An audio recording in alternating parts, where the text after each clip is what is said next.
There's live bears walking around, grizzlies. And we want to see, do we feel safe in the Jeep? All right, so this is the shots inside the park.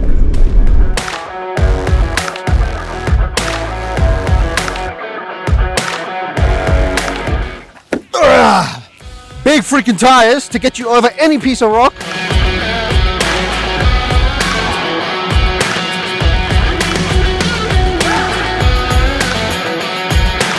This is big tires, ready to rumble. You know, it's got sliders for the departure angle as well. You know, so just in case you graze on the rocks on the way back. You hear that sound? That is a sound of American quality. What we're going to do is, we're going to take you to the Grand Canyon in the Gladiator and show you some excitement. Let's go. You don't want to hurt or damage yourself if... Wait, what are you doing? It's just like really comfortable and warm to just hold. Like, I don't know, I really have this thing. These are facts nobody cares about. Are Jeeps lemons?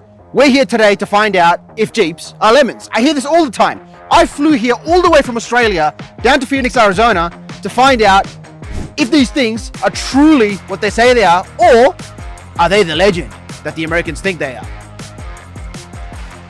And guess what? He completely dragged me along with him to come try this car out. So we're gonna see, are Jeeps really lemons?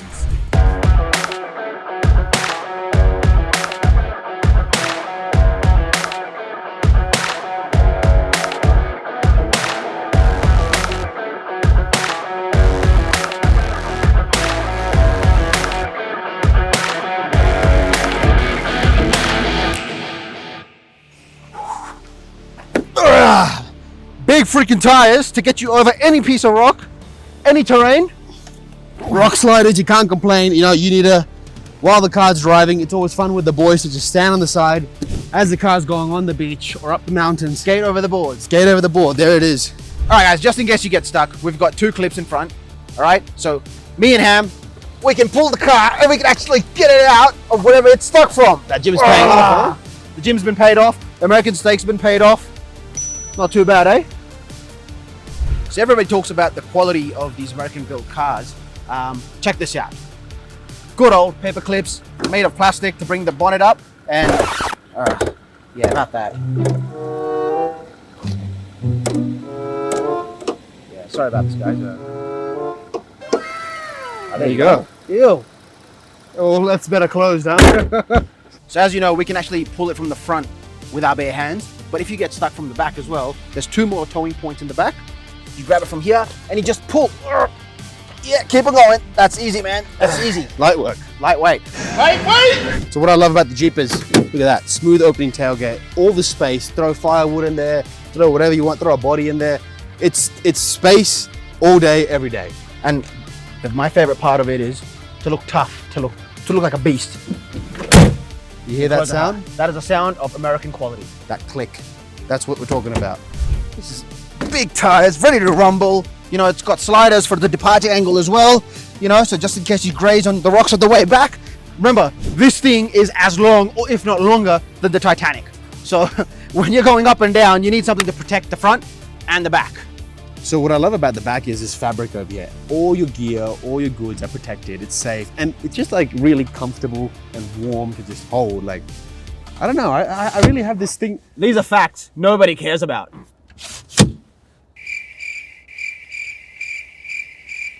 What I love about this is the pattern. Look at it, the way that it's grooved. It's not just design. This is built for you to be able to have some form of function too. Nah, this is just hideous. It's got this. What we're gonna do is we're gonna take you to the Grand Canyon in the Gladiator and show you some excitement. Let's go. So still going on. You know, like it's the way that it's built is you don't want to hurt or damage yourself. If wait, what are you doing?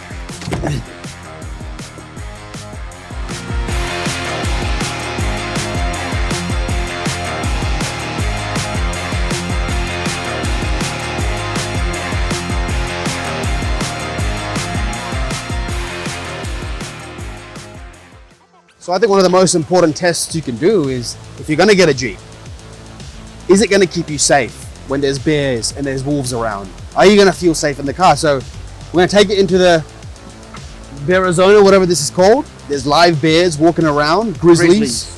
And we want to see, do we feel safe in the Jeep? It's the most American thing to do, right? Roll around with grizzlies and wolves. So let's find out how it goes. Keep on watching. Alright, just the shots inside the park.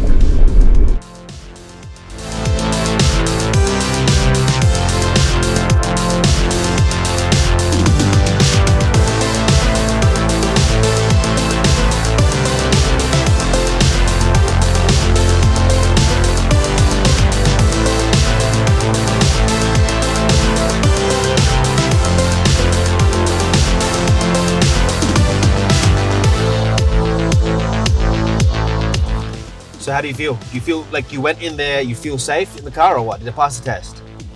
You know what? I've been bagging the Jeep out quite a bit. But, you know, after going inside there, the terrain was a little bit rocky. It was up and down. It was drizzling with a bit of rain as well. I'm not going to lie. The car was excellent. I felt safe in it. I understand why people love the Jeeps over here. It just felt like it was in its element. This is the natural habitat of the Jeep, and the Jeep belongs to the place where there's bears, there's wolves, you know, there's all these wild animals trying to tear you apart. But I do believe this car truly shines once you do go off the road and into the wilderness. That's where the fun begins. But look, let's not end it yet. We're still going to do a couple more tests, and we'll figure out what kind of score we're going to give it at the end of the review.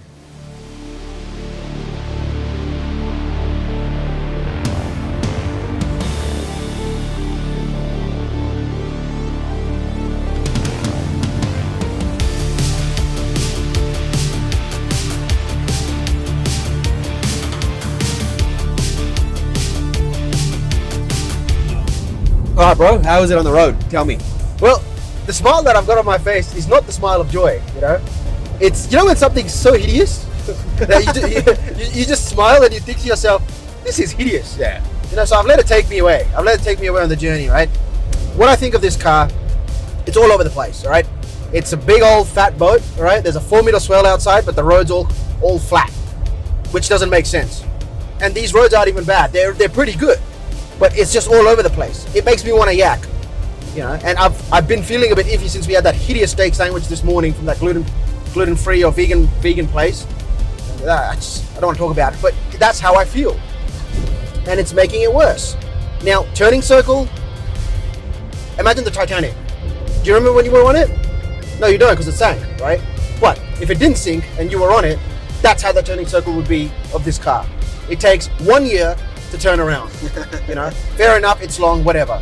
And when you're going around bends or when you're going around curves, it is dangerous. Genuinely, it's freaking dangerous. I'm scared. Why? It's like the old school dial-up internet. You turn the wheel when a curve's coming and it sends that signal up. And remember that sound? That sound comes up and then it sends a signal back saying, hey, we need to turn. And that's when the car will turn, which I find is, I don't know how that made it through the production line. So that's something which is very serious and should be taken into consideration by Jeep, right? Now, noise levels, comfort, not comfortable at all. Me even being the driver of the car, all the seat positions in my most optimum place. I feel like I'm driving a tractor, right? Look at me. It's like Groot. I'm on a farm, I'm driving a tractor, you know, plowing some rice. You know? Which, I didn't come to this country to do that. You know? But sound, noise levels, I understand it's a utilitarian car. It's like a toy. You know, you can take the roof off, you can take the doors off. But how often are you going to do that? At least add some more insulation. It's noisy in here. I can't hear a thing you're saying from the back. It is really, really uncomfortable in the back. I feel like I'm a prisoner about to post bail. The streets, the seats are straight up. My legs are all over the place. Everything's touching me in the car, you know, like I've got no personal space. Everything's touching me. Yeah, like, boy. You know, like it's creepy, but my knees are touching the front, my knees are touching the side. It's claustrophobic in the back over here. I wouldn't even put my own kid. I wouldn't put my dog in the back here, to be honest. Other than that, it's. I got nothing to say about it. Like Sam, like who passed this thing off the production line? You know, some American sat in here and said, "Yep, this is good. This is comfortable." And I'd love to meet that guy and absolutely sit down with him and take him through a psychologist session. I know why it passed, and I think deep down you know why it passed as well. Because one thing this car does have that's going for it would be the off-road chops, okay? 2 diff locks, sway bars that you can disengage. I mean, it's the works, right? But the main thing for me, it is absolutely gorgeous. This thing looks sublime from the outside. If you want that true alpha male experience, you want to be that big guy with a big truck, this car will bring that feeling to you. It looks incredible. They've done a beautiful job. I think kudos to the designer outside, but the designer did it mechanically. Somebody needs to see what's going on in his head. Another advantage of being in a Jeep is you can actually get into places where nobody else can. So you can see we're near the Grand Canyon now, with the visitor center, and it says loading and unloading for bus and Jeep tours only. Bro, I don't think that's actually like Jeep. Look, man, it says Jeep, so for me, that's a pass. Okay? Dude, you shouldn't risk it, right? Nobody's gonna stop us. Look at that. Look at those pink Rubicons. Look at that. We can blend right in, right? All right. We can blend right in, boy.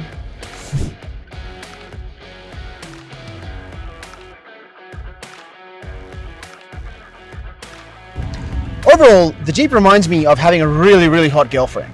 Now, what I mean by that is, when you have a really, really hot girlfriend, you take her out, your mates think she's attractive, deep down you feel confident, you're proud. Hey guys, look, here's my girlfriend. Got that riz, got that excitement. But deep down, when you go home, she's not the one. She's a bit mentally unstable. She shouts at you a lot. She's a bit dangerous at times.